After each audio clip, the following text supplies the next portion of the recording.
خوشحالي رااله ترقي رااله ملکونو کې دغه دی مونږ خلک ځي بار ملک ته مزدورۍ ته تاسو ډېر خلک دنیا بار روان دي او نن د مونږ خان صاحب وی چې زه راشم نوی پاکستان به یو بار نه به خلک راځي دلته به روزګار کوي هغه یو پکې وی چې $1 بلیون به راځي په مخ په ولو تپوس ته کوم چې کوم ځای کې دغه ډالر کوم ځای کې خوشحال پاکستان دی ما ته خو دړه چولې دی 15 کاله مې خدمت کړې تا ته مې وی چې پنجاب کې پولیس ټیکا د پنجاب ایجوکیشن ټیکا هیلث ټیکا اسلام آباد ټیکا خو د هغه اراده نشته هغه یو فرعون دی هغه نفرت کوي د سیاسي خلکو نه د خپل منیز نه تپوس کوي دیرواله نه چې تاسو دغه شکل کړل لیدلې تاسو نږدې نه پرېښوئ د سپو په نظر یې ته کتل لکه سپو غوندې پټ ګرځئ یو پرویز خټک و چې هغه نه یېرېدو ما سره سوال هم نشو کولی نو زه خو نیک خبره زه صفا خبرې وایم چا پروا نه کوم یا الله نه یېرېږم زه هر چا ته وایم چې نیت صفا ساتئ اراده ښه ساتئ الله به مدد کوي د چا ضرورت نشته که مونږ ښه نیت نه راغلي ارادې مو ښې دي ملک خدمت ته راغلي بېایمانه غلني یو الله نه مدد غواړم او که بېایمانه و تګانې یا الله مونږ ته یو ووټ هم میلاو نه شي مونږ د غرق شو د ملک دپاره مونږ بېایمانۍ ته نه یو راغلي ما وزیر اعلی وخت تېر کړی ما کور ته حرام نه لاړې زه به مړ شم د ما کور ته حرام نشي تللی زه حرامو دپاره نه راځم زه د ملک خدمت ته راغلی یم دې دل کې دا سړکې ګورئ دا کارونه ګورئ د جمعه اسلامي ته ما دومره پیسې ورکړي دي دومره فنډونه مې ورکړي الیکشن راغله ټول یې هر څه بایله عجیبه خبره ده ما به ورته وي چړه کولاو کوي عام خلکو ته لاړ شئ په یوازې باندې نه کېږي زه اوس هم سراجالحق صاحب ته یم چې راووځه میدان ته خلکو ته لاړ شئ خلکو ډو وګټه صرف په چند نمایندګانو باندې نه کېږي نو زه تاسو ته یم وروڼو چې دا ملک چې دی دا ډېر ښه ملک دی هېڅ کمی نشته دی کمی صرف د ایماندارۍ او د ایماندار لیډر دی الله ته چې منځونه کوئ یو دعا کوئ یا الله پاکستان ته ایماندار مشران راکړه چې پاکستان کې خوشحالي او ترقي راشي دا بېایمانه ورته نشي راتلی دا کیسو نه واوړئ دا ډرامې ورته بیا کېږي که الیکشن را روان دی کیسې به ورته کوي خپل سوچ باندې ووټ واچوئ کاکا ماما پسې مه ځئ که مونږ ته ووټ راکوئ چا په وینا یې مه راکوئ خپله سوچ وکړئ چې یاره مونږ د دې اهل یو که نه مونږ د تاسو خدمت کولی شو که نه کډه کې مو رالو چې نشو کولی بلکل مه راکوئ دا به تاسو فیصلې نن دنیا کې خلک فیصلې په خپله کوي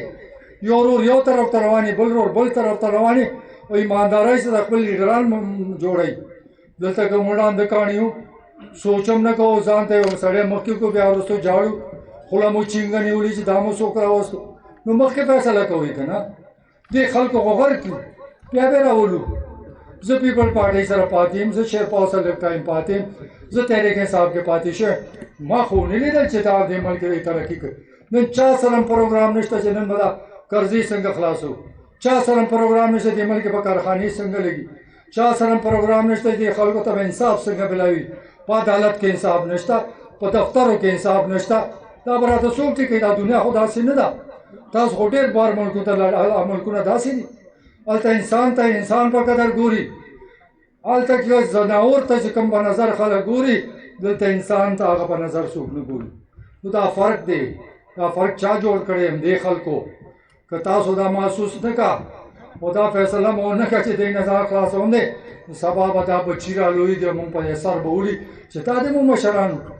دا دې مو ملک دی جوړ کړی دا بهترین خوبصورت ملک چا راته تباه کړو نو زه تاسو ته وایم وروڼو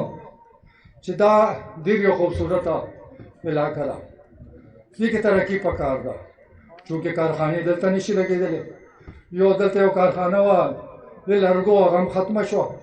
اوس دلته کې محمود خان د ما تپوس وکړو تاسو چې کوم کوټو کې دا بجلیګر جوړېږي دا مې سره وعده ده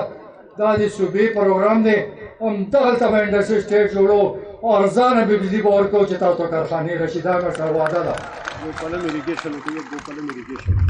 باقي اریګیشن سکیمونه دي هغه یو کې ما ډېر محنت کړو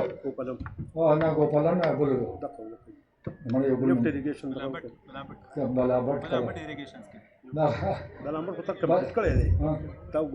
بلابټ بلامبټ باندې ما هغه ډېر فنډ ورکړو خو بیا پکې سیلاب راشي او ټوټې او دا بل چې کوم سکیم دی زما خپله شوق دی چې دا علاقه ترقي وکړي انشاءالله دا به کېږي هغې غم مه کوئ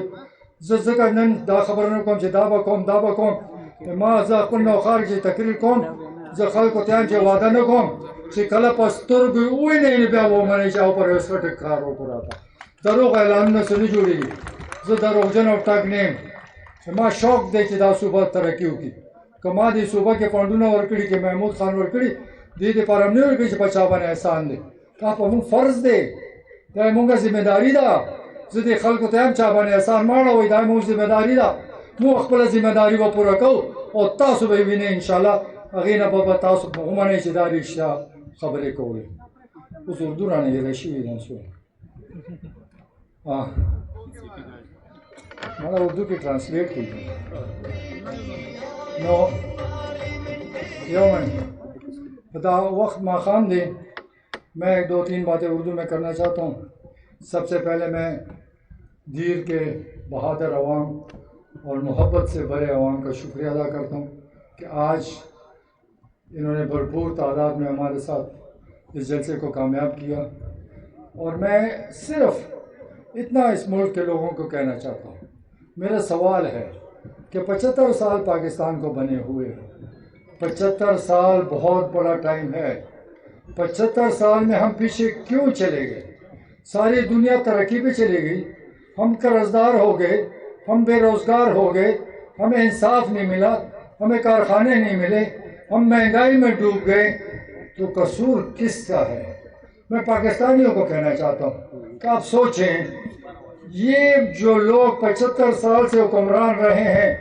یہ ہمارے مجرم ہیں آپ کے مجرم ہیں انہوں نے حساب دینا ہے کہ یہ بتائیں کہ اس ملک کو قرضدار کس نے کیا یہ بتائیں کہ اس ملک کو بے روزگار کس نے کیا یہ بتائیں کہ اس ملک کو کرپٹ اور گندگی میں کس نے ڈالا یہ بتائیں کہ اس ملک میں بے روزگاری کیوں آئے اس ملک میں انصاف کیوں نہیں ملا یہی وہ لوگ ہیں انہوں نے اس ملک کو یہاں پہنچایا اور یہ پھر ڈول بجانے آگے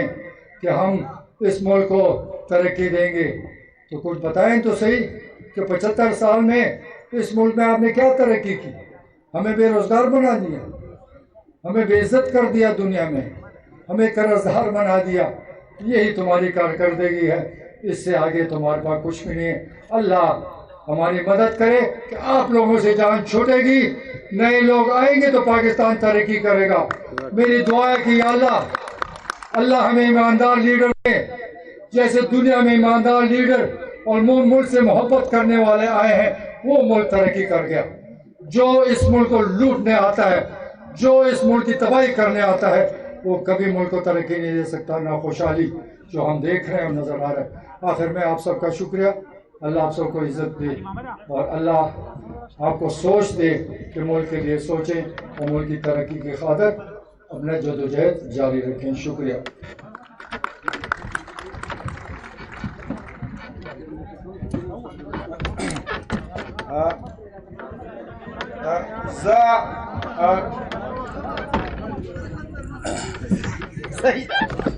آخر دعوانا الحمد لله رب العالمين.